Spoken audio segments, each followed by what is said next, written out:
Hi, I did two videos. This is the second one. I did the first video just now, and I had a video of the nightly news NBC channel, 6:30 news on the television set, and they were talking about the new White House communications director and the White House press secretary resigning, um, and there will be a new White House press secretary. So there'll be a communications director, White House communications director, and a White House press secretary.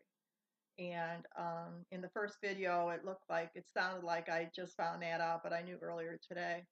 And I'm following the New York Times, reading the articles about what's happening with the White House under President Donald Trump's administration. And it's interesting to note that um, it's not fake news, the New York Times. And there's a lot of controversy over what's been said in the past and what's happening now. But sometimes it happens where history repeats itself, and it kind of like playing out now because the first director, White House Director of Communications, Klein, his last name was established during President Nixon's administration. And President Nixon resigned in his second term in 1974.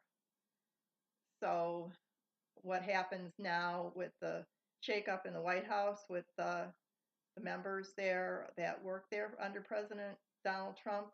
There's been a lot of changes. So, um, I don't know what it'll be like, you know, and this is only like since he became president elect and since 2016 and became president in 2017 that he has hired and fired a lot of people, including FBI Director James Comey.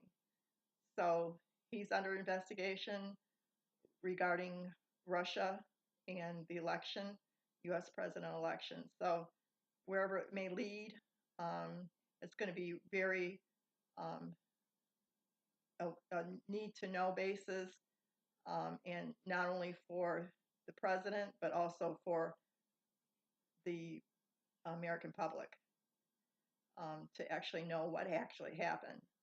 So hopefully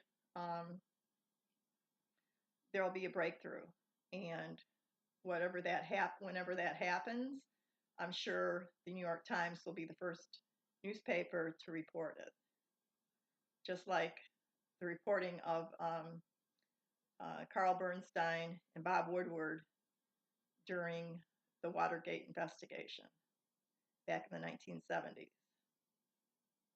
Okay, Tessie says goodbye. She's getting tired now. I think she's going to go back to sleep. So um, she's telling me to get off the internet and get off the computer, but which I'm going to do now. So, anyways, have a nice weekend, everybody, and I will be talking to you soon, my family.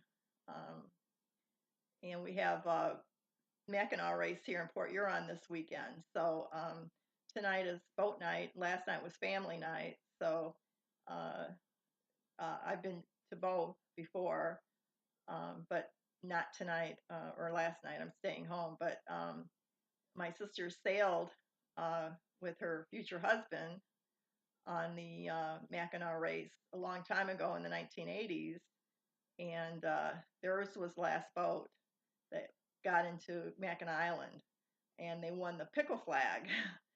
So they've been here before with their oldest granddaughter, Avalon, to the showing of the boats on the Black River down here in Port Huron, downtown.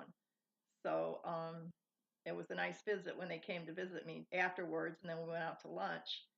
But that was not too long ago. But they have a sailboat they don't no longer crew on, they have their own sailboat, so they've got a lot of stories to tell about their experience in sailing, and they're very experienced. So uh, and their boat is in Grand Bend Yacht Club, in Ontario, Canada, on Lake Huron. So they've been sailing forever, it seems like. So, but that's a story of what's happening now in the States. So, kind of like keeping an update on my Facebook page with the news going on in the States for the family in Canada to read about. And so I post videos once in a while of what I'm doing. So it's good to know that the news is true and not fake.